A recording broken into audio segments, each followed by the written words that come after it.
ओम श्री परमात्मने नमः। श्रीमद् भगवद गीता का 9वां अध्याय। उसके उपरांत श्री कृष्ण भगवान बोले, हे अर्जुन, तुझ दोष दृष्टि रहित भक्त के लिए इस परम गोपनीय ज्ञान को रहस्य के सहित कहूंगा कि जिसको जानकर तू दुख रूप संसार से मुक्त हो जाएगा। यह ज्ञान सब विद्याओं का राजा और सब गोपनीयों का भी राजा एवं अति पवित्र उत्तम प्रत्यक्ष फल वाला और धर्म युक्त है। साधन करने को बड़ा सुगम और अविनाशी है। हे परंतप, इस तत्व ज्ञान रूप धर्म में श्रद्धा रहित पुरुष मेरे को न प्राप्त होकर मृत्यु रूप संसार चक्र में भ्रमण करते हैं। हे अर्जुन,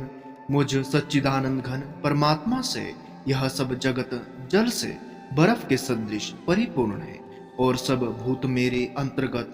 संकल्प के आधार स्थित हैं। इसलिए वास्तव में उनमें स्थित नहीं हूँ और वे सब भूत मेरे में स्थित नहीं है, किंतु मेरी योग माया और प्रभाव को देख कि भूतों का धारण पोषण करने वाला और भूतों को उत्पन्न करने वाला भी मेरा आत्मा वास्तव में भूतों में स्थित नहीं है। क्योंकि जैसे आकाश से उत्पन्न हुआ सर्वत्र विचरने वाला महान वायु सदा ही आकाश में स्थित है, वैसे ही मेरे संकल्प द्वारा उत्पत्ति वाले होने से संपूर्ण भूत मेरे में स्थित है। ऐसे जान,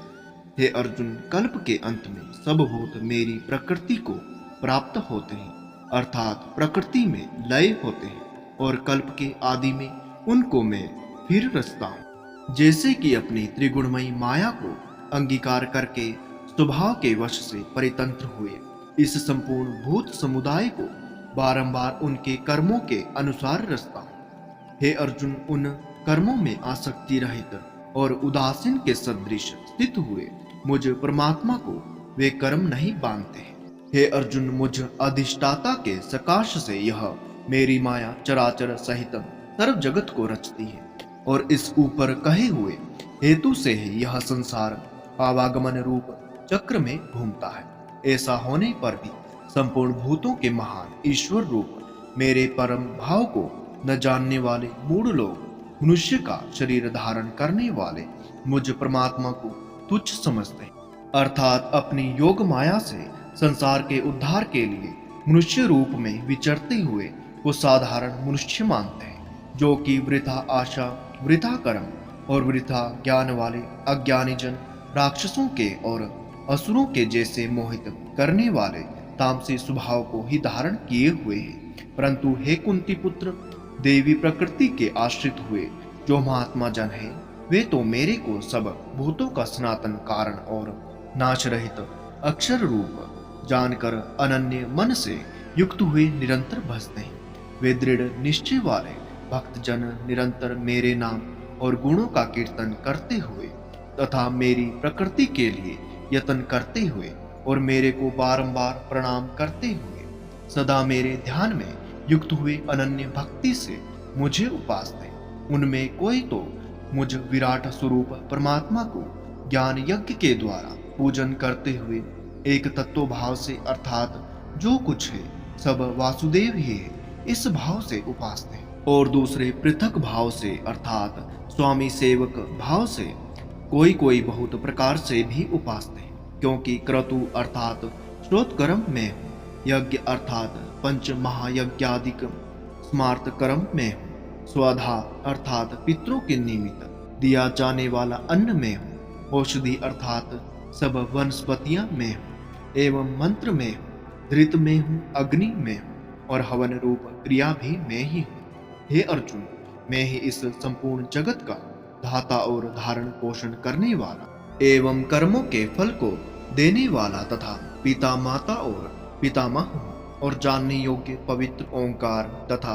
ऋग्वेद, सामवेद और यजुर्वेद भी मैं ही हूँ। हे अर्जुन, प्राप्त होने योग्य तथा भरण पोषण करने वाला, सबका स्वामी, शुभा शुभ का देने वाला, सबका वासस्थान और शरण लेने योग्य तथा प्रति उपकार न चाहकर हित करने वाला और उत्पत्ति प्रलय रूप तथा सबका आधार निधान और अविनाशी कारण भी मैं ही हूँ। मैं ही सूर्य रूप हुआ तपता हूँ और वर्षा को आकर्षण करता हूँ और वर्षाता हूँ। और हे अर्जुन, मैं ही अमृत और मृत्यु एवं सत और असत भी सब कुछ मैं ही हूँ। परंतु जो तीनों वेदों में विधान किए हुए काम कर्मों को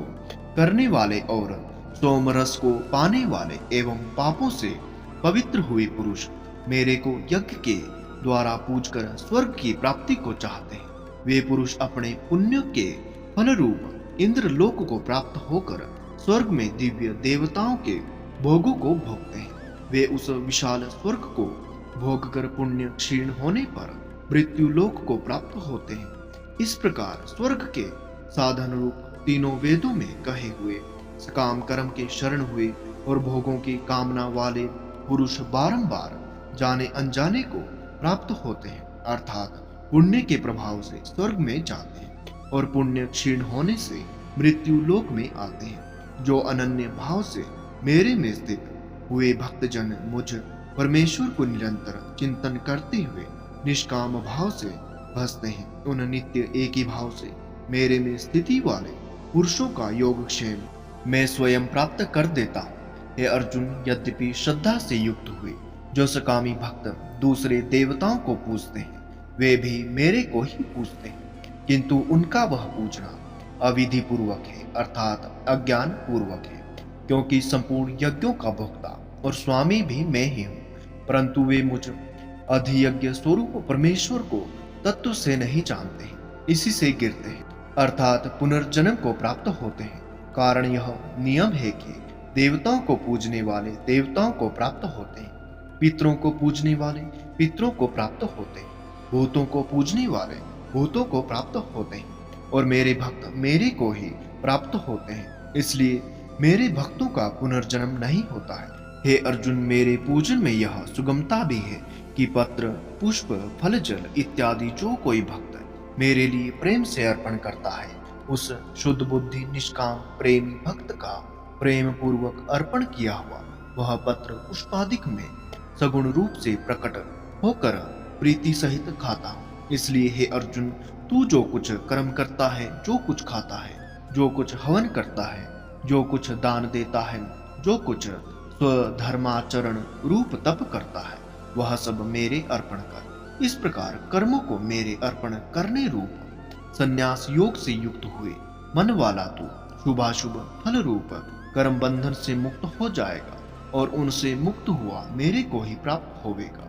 यद्यपि मैं सब भूतों में समभाव से व्याप्त हूँ, न कोई मेरा अप्रिय है और न प्रिय है, परंतु जो भक्त मेरे को प्रेम से भजते हैं, वे मेरे और मैं भी उनमें प्रत्यक्ष प्रकट हूँ। मेरी भक्ति का और भी प्रभाव सुन। यदि कोई अतिशय दुराचारी भी अनन्य भाव से मेरा भक्त हुआ मेरे को निरंतर भजता है, वह साधु ही मानने योग्य है, क्योंकि वह यथार्थ निश्चय वाला है, अर्थात उसने भली प्रकार निश्चय कर लिया है कि परमेश्वर के भजन के समान अन्य कुछ है ही नहीं। इसलिए वह शीघ्र ही धर्मात्मा हो जाता है और सदा रहने वाली परम शांति को प्राप्त होता है।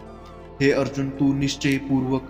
सत्य जान कि मेरा भक्त नष्ट नहीं होता, क्योंकि हे अर्जुन, स्त्री, वेश्य और शूद्रादिक तथा पाप योनियों वाले भी जो कोई होवे, वे भी मेरे शरण होकर तो परम गति को ही प्राप्त होते हैं। फिर क्या कहना है कि पुण्यशील ब्राह्मण जन तथा राजऋषि भक्तजन परम गति को प्राप्त होते हैं। इसलिए तू सुख रहित और क्षणभंगुर इस मनुष्य शरीर को प्राप्त होकर निरंतर मेरा ही भजन कर, अर्थात मनुष्य शरीर बड़ा दुर्लभ है, परंतु हे नाशवान और सुख रहित, इसलिए काल का भरोसा न करके तथा अज्ञान से सुख रूप भासने वाले विषय भोगों में न फंसकर निरंतर मेरा ही भजन कर। केवल मुझ सच्चिदानंद घन वासुदेव परमात्मा में है अनन्य प्रेम से नित्य निरंतर अचल मन वाला हो और मुझ परमेश्वर को ही श्रद्धा प्रेम सहित निष्काम भाव से नाम गुण और प्रभाव के श्रवण कीर्तन मनन और पठन पाठन द्वारा निरंतर भजने वाला हो तथा मुझ शंख चक्र गदा पद्म और किरीट कुंडल और भूषणों से युक्त पीतांबर वनमाला और कौस्तुभ मणिधारी विष्णु का मन वाणी और शरीर के द्वारा सर्वस्व अर्पण करके अतिशय श्रद्धा भक्ति और प्रेम से विहलता पूर्वक पूजन करने वाला और मुझ सर्वशक्तिमान विभूति, बल, ऐश्वर्य, माधुर्य, गंभीरता, उदारता, वात्सल्य और सुहृदता आदि गुणों से संपन्न सबके आश्रय रूप वासुदेव को विनय भाव पूर्वक भक्ति सहित साष्टांग दंडवत प्रणाम कर इस प्रकार मेरे शरण हुआ, तू आत्मा को मेरे में एक ही भाव करके मेरे को ही प्राप्त होवेगा। प्रिय मित्रों, यहीं पर श्रीमद् भगवद गीता का 9वां अध्याय समाप्त होता है। नमो नारायण।